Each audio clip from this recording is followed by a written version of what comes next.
How do you achieve that with the Portulicariafra dwarf jades?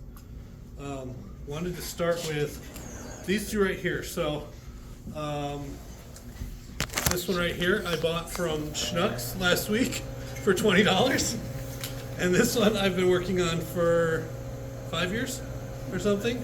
Even though they're a very similar size and style is similar, I don't know. I guess I wanted to get people's compare and contrast.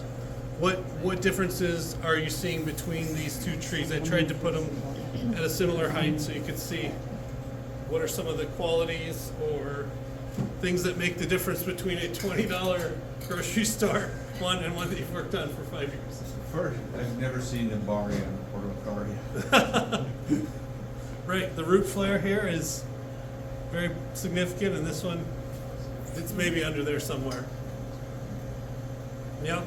A lot of opposing branches on the Yes. These grow with opposite branches in every junction. It's two branches coming out opposite sides. It's considered ugly, bad bonsai form. Yes. Any other? The bark structure.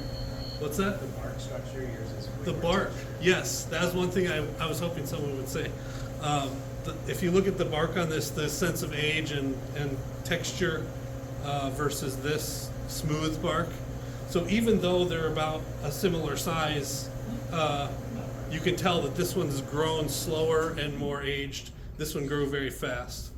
So this says it was grown in Canada, which I was a little surprised at. It must be from a greenhouse, but they obviously grow them very fast. And But it's still a good start. it's a pretty good start. I paid $20 for it, which Yeah. was partly so I could show you, but also because I thought it's a pretty thick trunk.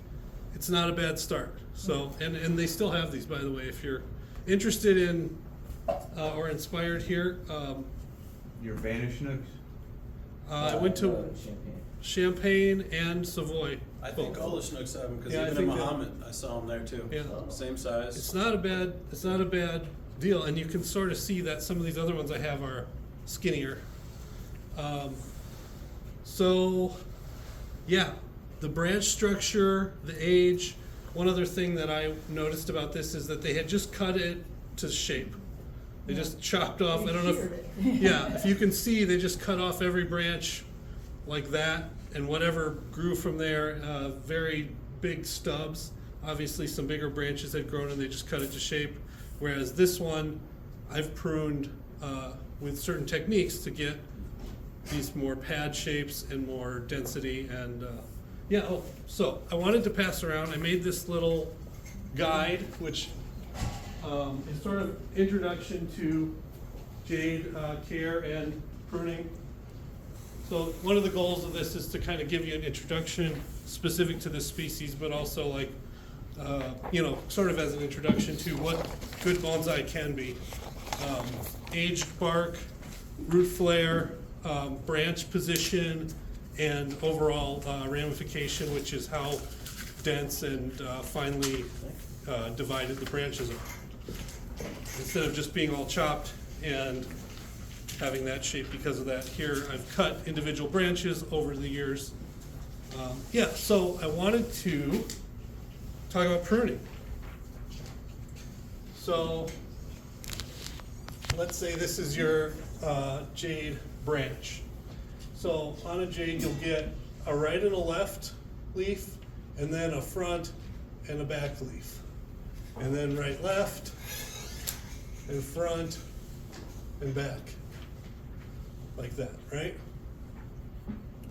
It's not a great drawing, but trust me. Does that make sense? So you always get two leaves across, and then internode, and then a front and back. They're always 90-degree orientation. Okay, and so in the guide, it tells you you should always cut it right there. Why is that? Well, let's get an eraser here and make that cut. Assuming that you don't want this branch to grow longer for some other reason, we'll cut that off. Then what will happen?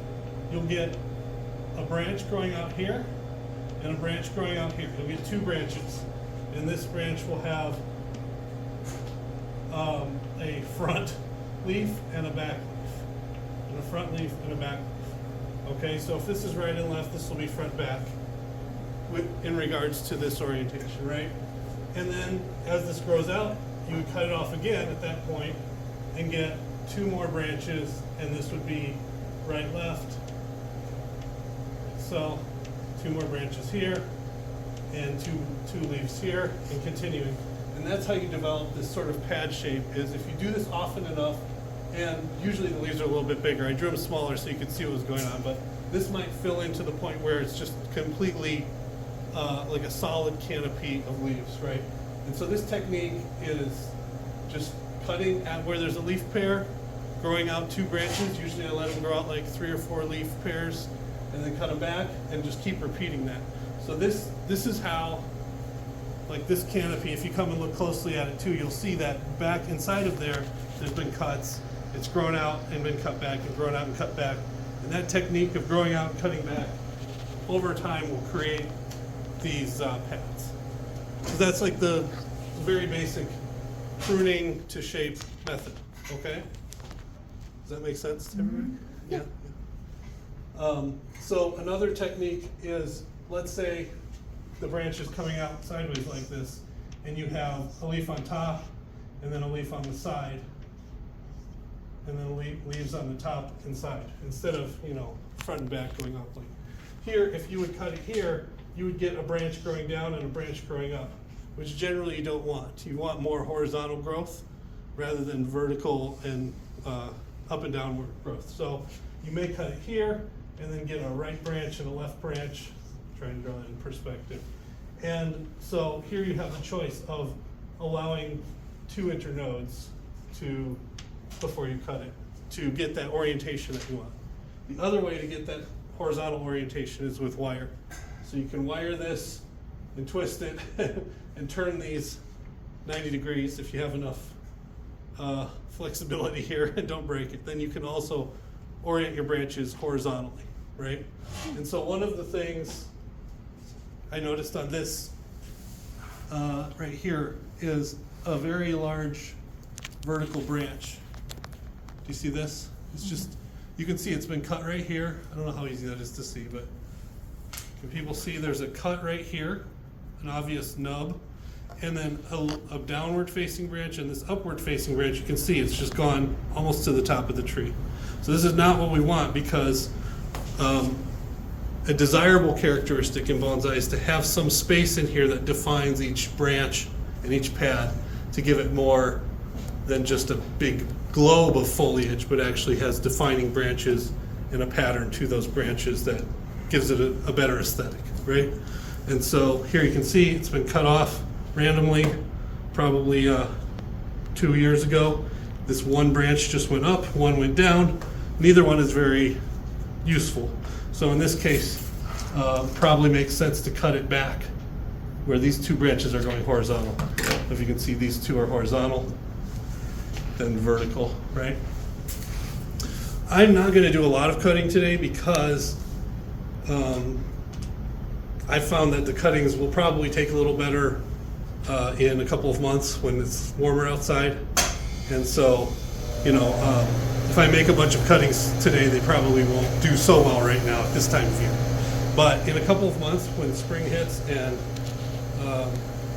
you can start pruning these more heavily, you can cut. That's how all of these were made. So I wanted to talk a little bit about making cuttings, because that is also a big part of my process. So what I do is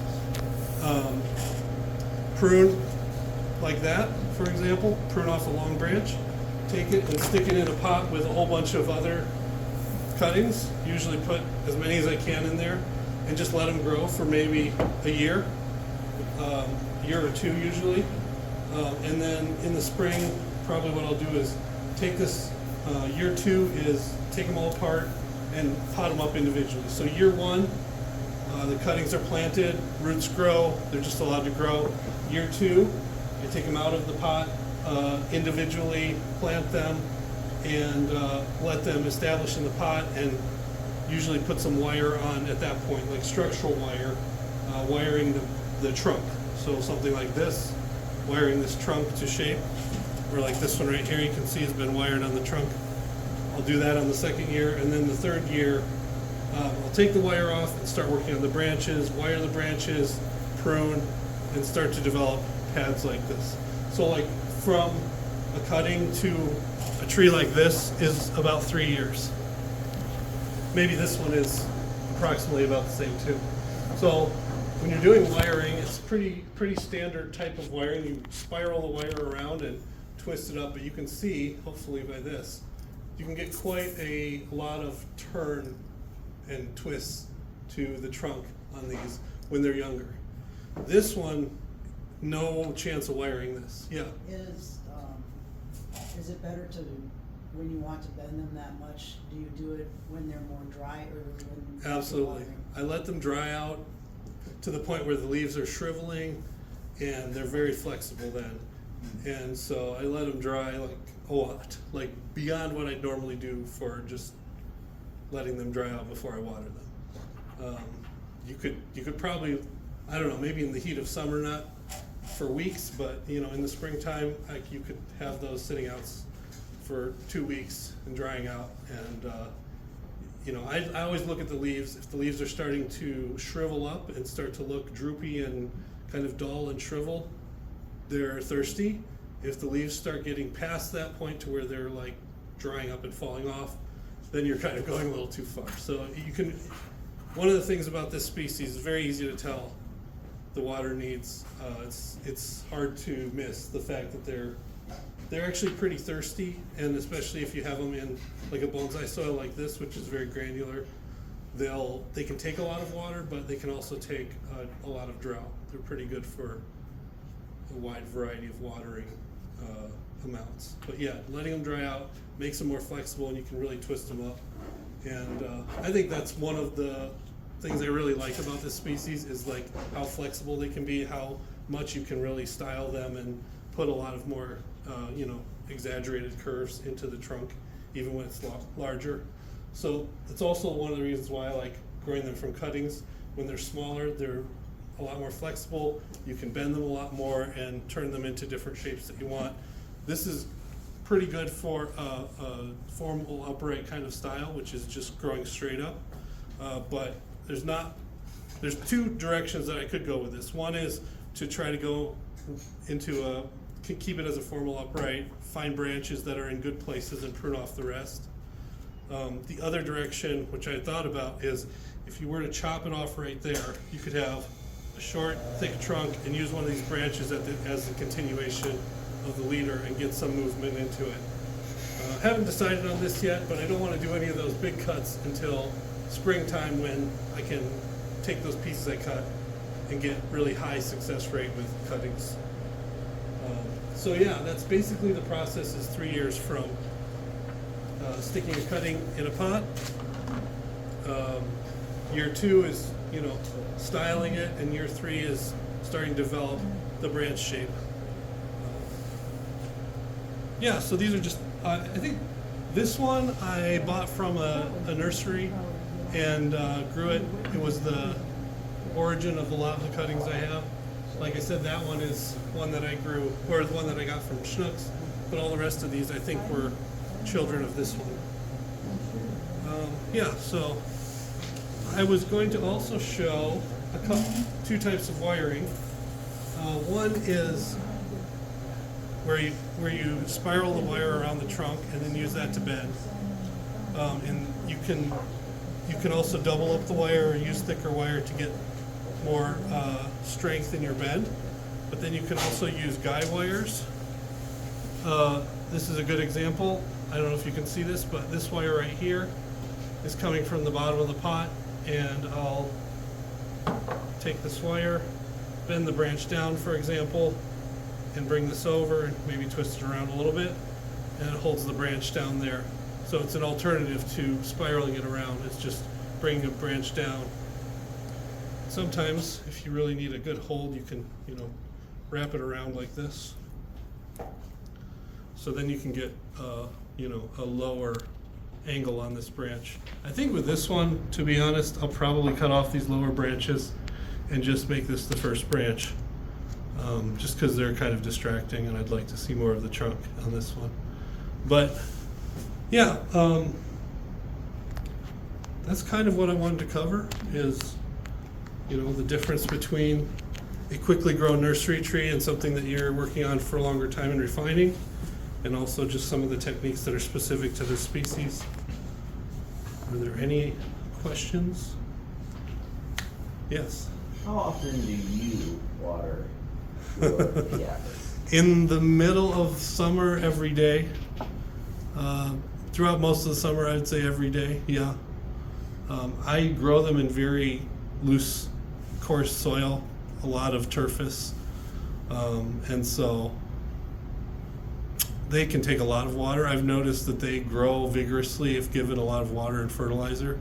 So I try to really get fast growth from them, and the more that you get ramification by pruning them a lot, the more water they're using just to make a lot of foliage, and it keeps the leaves small even though they're growing more. They're not growing super slowly, but they don't get super big either, other than when they grow long shoots out. And this time of year, I don't have the greatest examples of that because over the winter they just don't get the kind of light that they would get in the summer where I can get good compact growth. But Light recommendations? as much light as possible, full sun all day long. They're a desert plant, and as much light, like the maximum light, water, and fertilizer, they'll just go to town. So I think shorter internodes too. absolutely, yeah. As long as you don't have them sitting in a dish to hold the water. Yeah, Yeah, you They have to be can water drained. them a lot. exactly. But They if have they- to be free draining. Yeah, but it can't have water sitting on the roots. Right.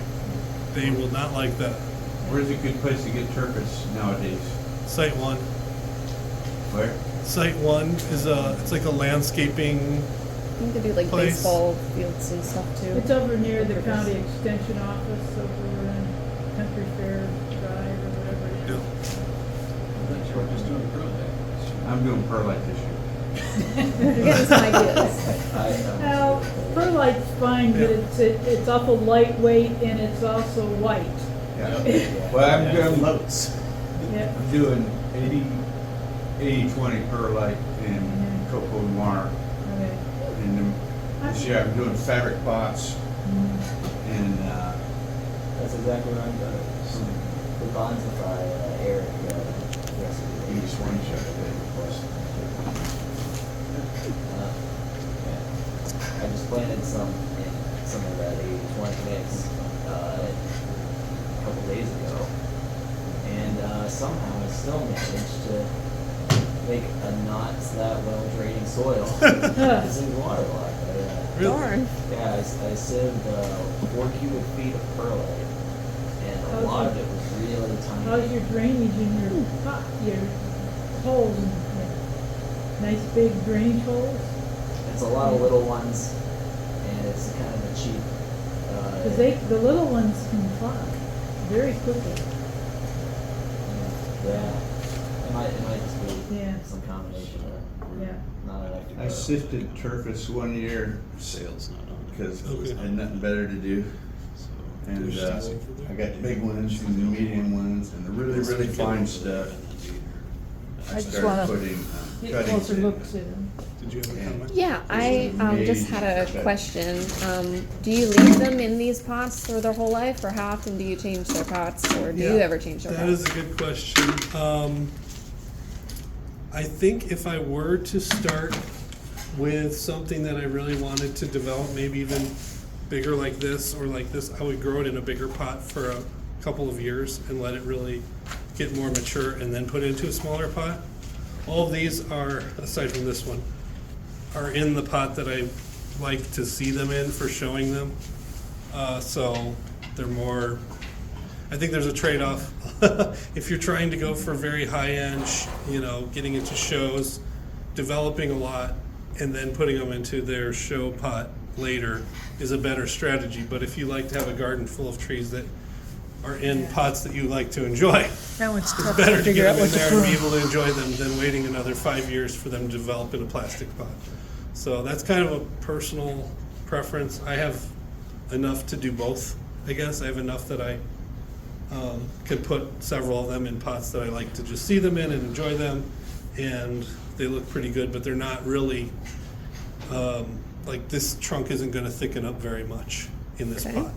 Whereas if I wanted this to become as thick as this or this, I could get that probably in a year if I had it in a bigger pot.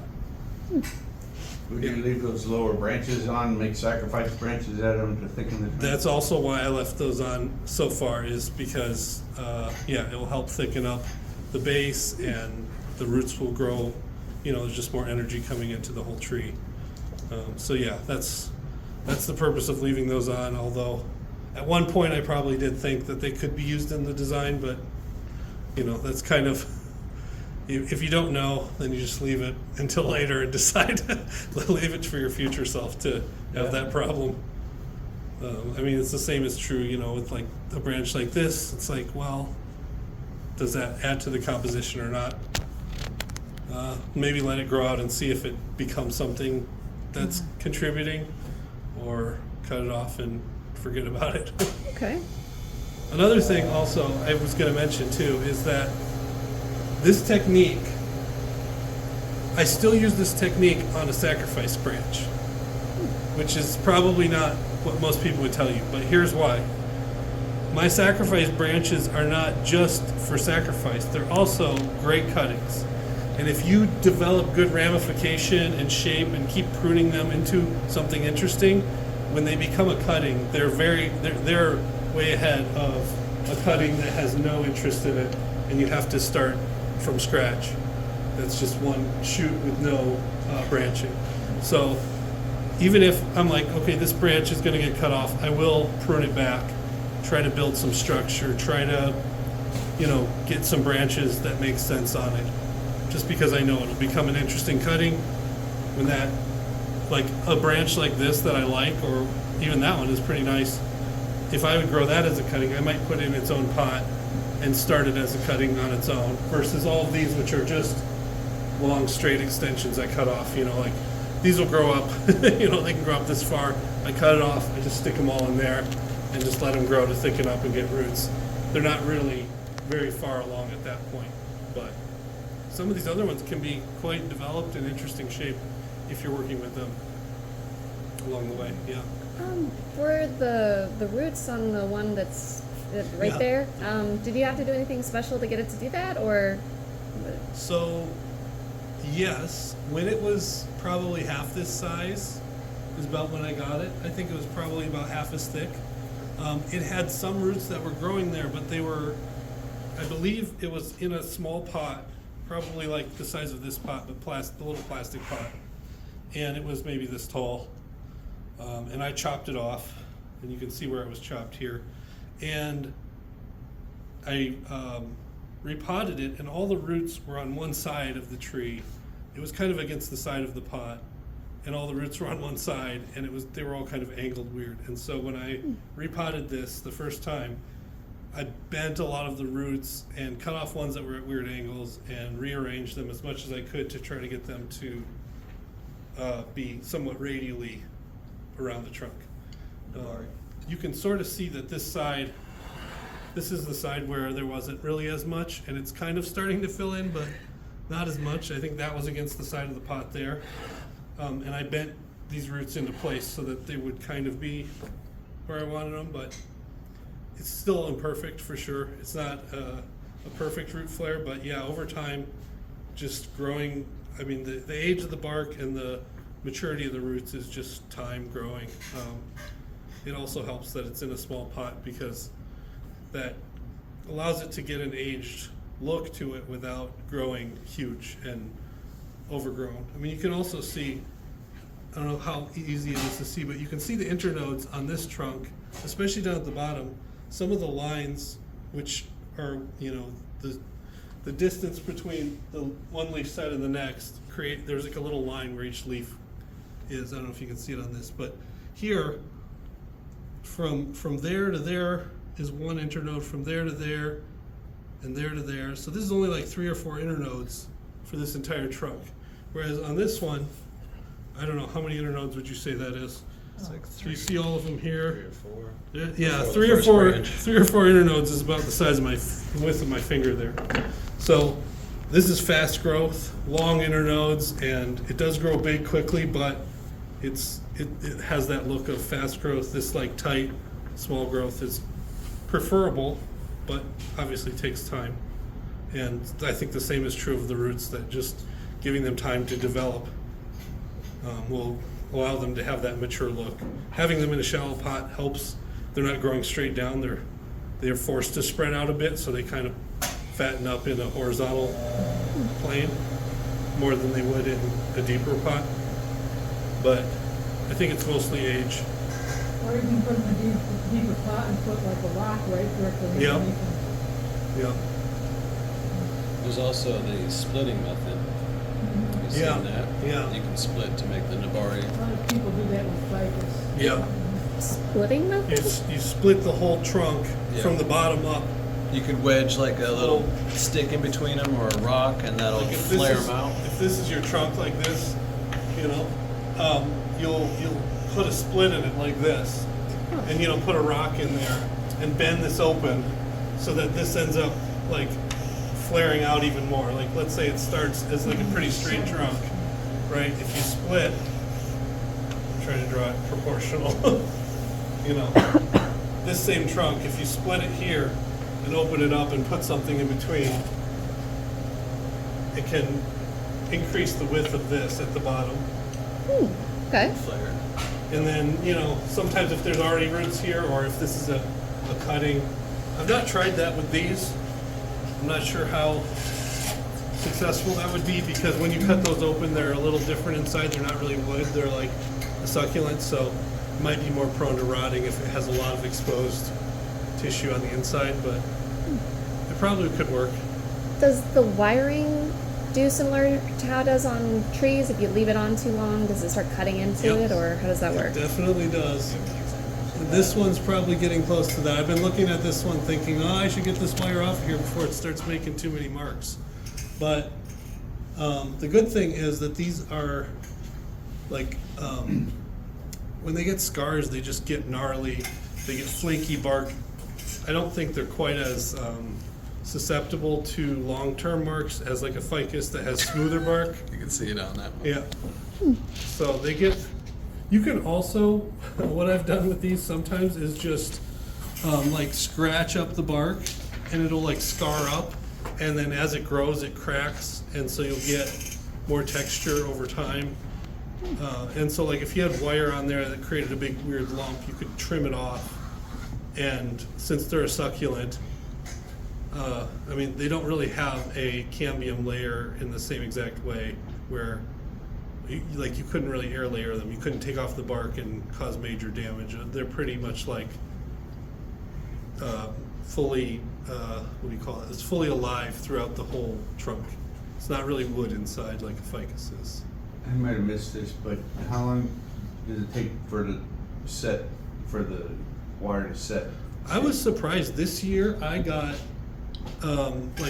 this was probably pretty straight, and in a matter of a few months, I was able to set some bends, even in the winter time, which I was very surprised. So I don't know exactly, but I think if it's pretty dry and you bend it up and then get good water and like enough light, it can be 3 or 4 months you can get some curves to hold. I think this one, with how extremely I bent it, was probably straight before I did this. I'm gonna leave that longer until it cuts in a little more. I mean, I do look for the wire to start biting in to know that it's starting to grow enough to take that shape. So I look for the wire biting in mostly is how I know, but I was surprised at how quickly I could get some bends to hold, I guess, in this last year. I did a bunch of them that were kind of like this, that were just like, they were pretty straight to begin with. They were kind of like, a couple of years of this kind of growth, and then just bent them up into whatever shape, and they actually held pretty well. So you said I believe, if memory serves me right, that it's better to bend them when they're dry. Yes. Is that just because they get limper, or? Yes. Okay. You can bend them more without breaking them. Yeah. I think it's most bonsais, Yeah, you want yep. to dry out a little bit. That's probably true for all species, but it's definitely especially true with these because even on a trunk like this, if it's very plump with water, it can snap. And it's like celery or something, right? If you ever notice when your celery gets old, you can bend it and it doesn't break. You can wire it and then wire it. Yeah, exactly. That'll be the next bonsai, the celery Yeah, yeah. bonsai. So it's definitely a very obvious difference between a very well-watered tree and one that's dried out and starting to really Okay. complain. That's how I was able to bend. Like, I mean, this trunk was a little smaller than this when I did the first bend. I think I put wire on this trunk 2 or 3 times, but it takes some pretty extreme bending when it's dried out. And of course, having this tiny pot, this one is always dried out. I can never keep it watered enough. Do you ever have to worry about like specific types of like diseases or things like that affecting these? Have you ever ran into that? They don't like winter.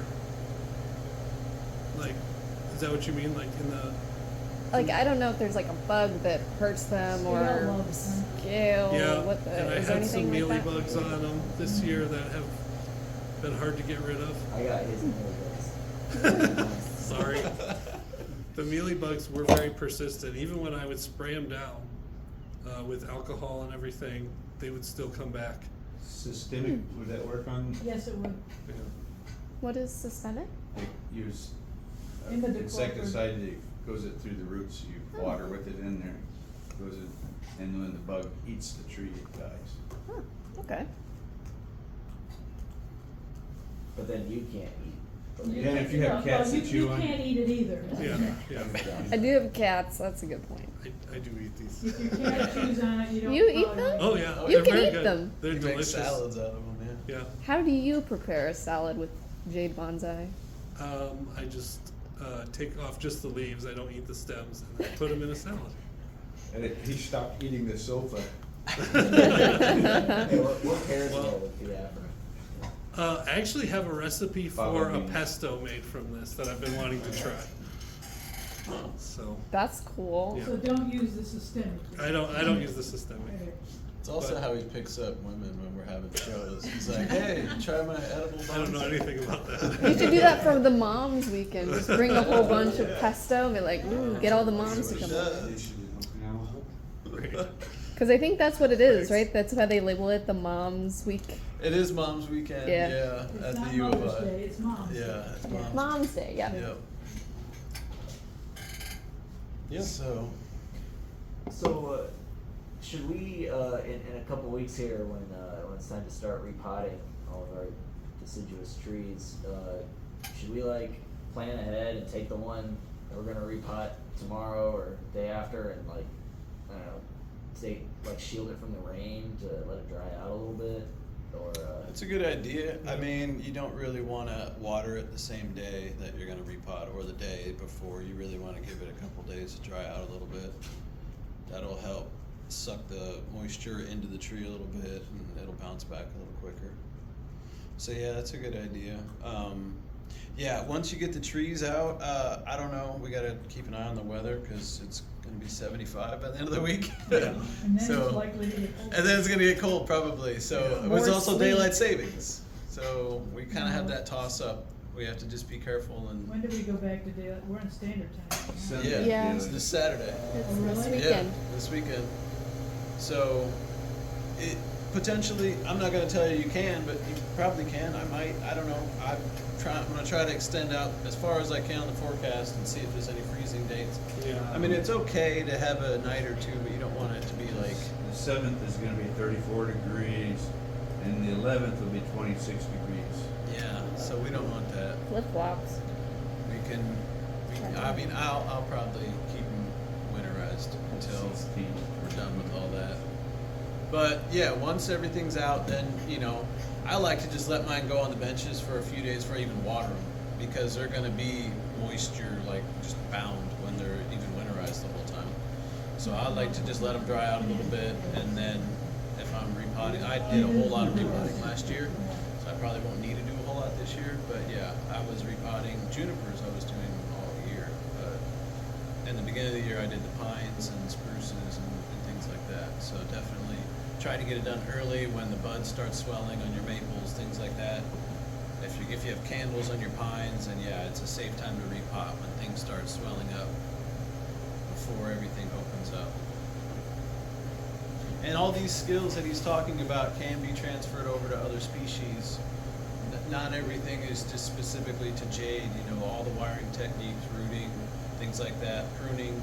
When you do directional pruning, it does work on ficuses as well, and maples and things like that. So as you see the branches coming out, when you make a cut, you're going to get more branches from that one cut area. So it's going to be the same, maybe not quite as specific as a directional branch, but pretty close. You just need to look to see how your species is branched. and- Yes. Yep. Know your trees, for sure. I think I can do that with this one if I wanted to. I think it's Absolutely. directional with how it looks. Yeah. I just haven't done that. It's just been a happy accident in this pot. Cool. Well, thank you, Scott. Good job. A few years ago. I feel more confident about jades in the future. Good. And That was the goal. it had Is this the same thing that you did for your own? How did that go? It's great. Yeah. It's sort of just like, if you do nothing else, if you do just what's on the sheet, down here. This is they'll sort of stay the way they are. Stay alive. this is all wood. I liked how you were putting together your sheet. It's really cute. So you got the little heart. I spent a lot of time on it. It's very nice. To get into those things. Did you just use like Canva or something to I put just it? use Inkscape. A few places. I I've wired it This before. is all pruned And all of these, like it shed all of its leaves when I first got it, and I've done some major cuts, so I think this was a major cut. I've made some other major cuts on there.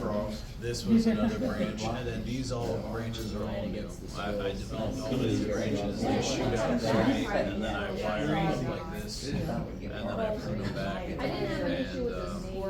like I said, I just took the wire off, but they were, it was wired. I mean, I kind of, that's the only way I could fit it in the pot. It's not really lined up straight in the pot, the way the direction of the pot would be, the way that the orientation of the branches and the trunk is. So like if I'm looking at it, if I would call that the front, then the pot doesn't really quite match. Or if you call that the pot doesn't quite match, but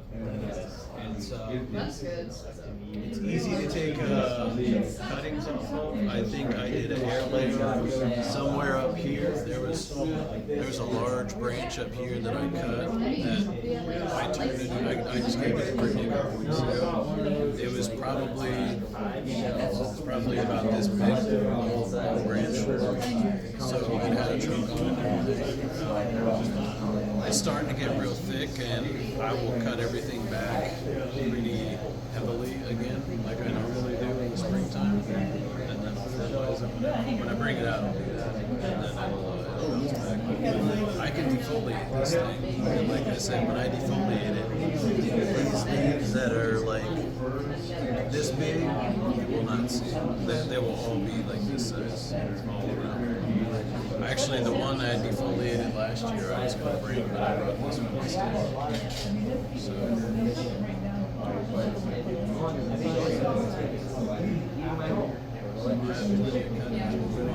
big. So I got this at Mars years ago.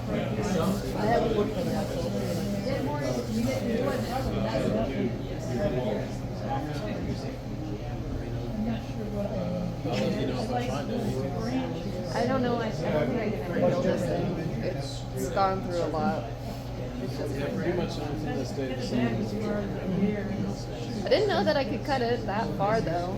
Yeah. Is it the gear? Down here.